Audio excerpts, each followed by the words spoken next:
Hey guys, welcome back to my channel and आज हम बात करेंगे मैंडलोरियन के सीजन 2 की एंड ये देखेंगे कि वो कैसे कनेक्टेड है बाकी की स्टार वॉर्स मूवी से। एंड इसका जो सीजन 2 है उसमें ज़्यादा रेफरेंसेस हैं एज कम्पेयर टू सीजन 1 बाकी की स्टार वॉर्स मूवीज़ को लेकर के। एंड इस सीरीज़ में सीजन 2 को लेकर के स्पॉयलर्स होंगे, तो अगर आपने सीजन 2 अभी तक नहीं देखा है तो आप पहले जाके उसका सीजन 2 देख लो। तो सीजन 2 की जो थीम है वो भी एज सेम है सीजन 1 के जैसे। तो अगर मैं इसकी बेसिक स्टोरी की बात करूँ तो सीजन 1 के जैसे ही सीजन 2 में भी मैंडलोरियन जो है वो द चाइल्ड को उसके घर पहुंचाने के लिए निकला है, बट इस टाइम उसको पता है कि उसको क्या करना है। बेसिकली उसको एक जडाई को ढूंढना है ताकि वो द चाइल्ड को उसको दे दे एंड मॉफ गिडियन उसको तंग ना करे। एंड जैसे कि हमको पता है कि टाइमलाइन के हिसाब से मैंडलोरियन की सीरीज 5 साल बाद की है episode 6 the return of Jedi के, एंड 25 ईयर्स पहले की है एपिसोड 7 द फोर्स अवेकन्स के। तो मेरे मन में एक्चुअली काफी क्वेश्चंस थे फोर्स अवेकन्स को लेकर के कि जब एपिसोड 6 में दार्थ वेडर एंड पैल्पैटिन का एंड हो गया था तो उसके बाद भी एपिसोड 7 जो कि 25 साल बाद आया था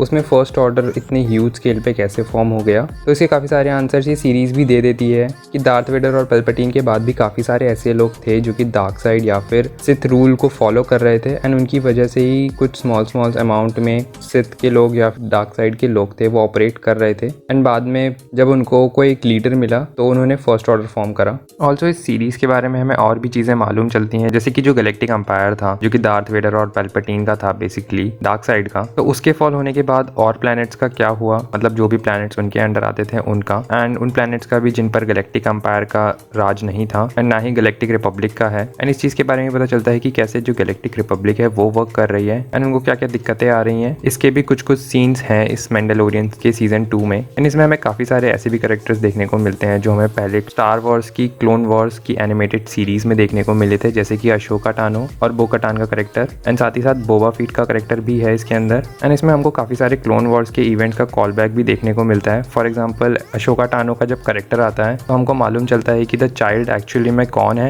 एंड एक और करेक्टर का नाम टीज होता है जो कि हमको क्लोन वॉर की सीरीज में देखने को मिला था एंड शायद से वो मैंडलोरियन या फिर अशोका टानो की जो अपकमिंग सीरीज है उसमें मेन विलन का काम करेगा। एंड जिसको नहीं पता अशोका टानो कौन है तो वो स्टूडेंट थी एनिकन स्काईवॉकर की। एंड जब बोकाटानो का करेक्टर आता है जो कि खुद एक मैंडलोरियन होती है, बेसिकली एक न्यू एज मैंडलोरियन जो अपने मास्क उतारते हैं, तो हमको ब्लैक सॉर्ड और ग्रीफ कार्गा के बारे में मालूम चलता है एंड उनके प्लैनेट मैंडलोरी के बारे में कि उस प्लैनेट को हुआ क्या है एंड ब्लैक सॉर्ड एक्चुअली में किसको बिलोंग करती है। तो ये सीरीज जो प्रीक्वल सीरीज है जिसमें एपिसोड 1, 2, 3 आते हैं उनके भी कुछ पर्टिकुलर इवेंट्स को कॉल बैक करती है। एंड अगर आपने क्लोन वॉर की सीरीज नहीं भी देखी है फिर भी आप वो सारे इवेंट्स को समझ जाओगे क्योंकि उनको इतने अच्छे से इन्होंने रेफर करा है और इतने अच्छे से एक्सप्लेन कर दिया है विद इन द सीरीज। तो ऐसा कोई पर्टिकुलर नहीं है कि आपको क्लोन वॉर्स की वो एनिमेटेड सीरीज देखनी ही है। एंड इसका जो सीजन 2 है वो अपने सीजन 1 जैसा ही है, जहाँ पर मैंडलोरियन जो है वो साइड मिशंस करता है एंड साथ ही साथ स्टोरी आगे बढ़ती है। बट इस सीजन में मिशन से ज्यादा फोकस करा है स्टोरी बिल्ड करने पर, जो कि एक्चुअली में काफी अच्छा था एंड इसलिए मेरे को सीजन 2 ज्यादा पसंद आया एज कम्पेयर टू सीजन 1 थोड़ा सा।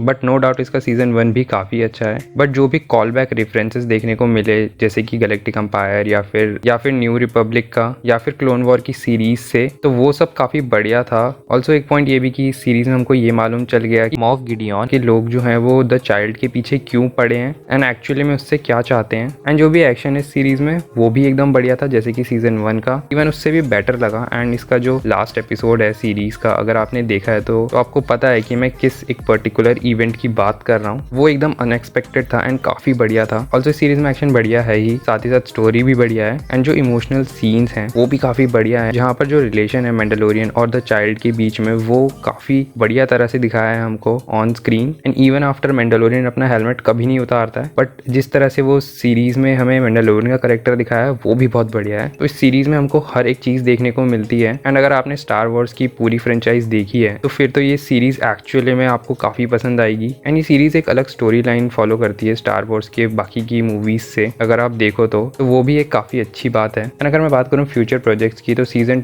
2 की जो स्टोरी है जहाँ द चाइल्ड की, तो वो एक आर्क कंप्लीट हो गया है जहाँ पर हमको द चाइल्ड का नाम भी पता चल गया है एंड साथ ही साथ वो एक सेफ हैंड्स में भी पहुंच चुका है। एंड ये चीज तो कंप्लीट हो गई है, तो may be in future season हमको ये देखने को मिले कि कैसे वो अपने प्लैनेट मैंडलोरी को वापस रिस्टोर करते हैं एंड शायद से ब्लैक लाइट सेवर की और स्टोरी पता चले, उनके प्लैनेट से वो कैसे कनेक्टेड है इस चीज़ को लेकर के, एंड बोकाटान का करेक्टर भी और देखने को मिले आगे वाले सीजन में। ऑल्सो इस सीरीज में हमको स्टार वॉर्स की आने वाली सीरीज के भी काफ़ी सारी चीज़ें देखने को मिली, जैसे अशोका टानो का करेक्टर, क्योंकि उसके ऊपर भी एक डिज्नी प्लस की सीरीज आएगी, and book of Boba feet की भी सीरीज आ रही है, एंड बोबा फीट का करेक्टर भी था इसके अंदर। एंड साथ ही साथ हमको रेंजर्स ऑफ न्यू रिपब्लिक की सीरीज देखने को मिलेगी, जो कि और बेटर एक्सप्लेन करेगी न्यू रिपब्लिक कैसे वर्क करता है उसके बारे में। एंड ओबी-वन की सीरीज तो है ही। तो अगर आपने मैंडलोरियन की सीरीज देख ली है तो कमेंट में बताओ कि आपको कैसी लगी, एंड अगर आपने नहीं देखी है तो ये हाईली रिकमेंडेड है। ऑल्सो मैंने स्टार वॉर्स के ऊपर काफ़ी सारी वीडियोस बनाई है, तो आप आई बटन में जाके उनको चेकआउट कर सकते हो। सो अगर आपको ये वीडियो पसंद आई हो then do like, comment, share, subscribe कर दो इस चैनल को। हम आपसे मिलेंगे नेक्स्ट वीडियो में।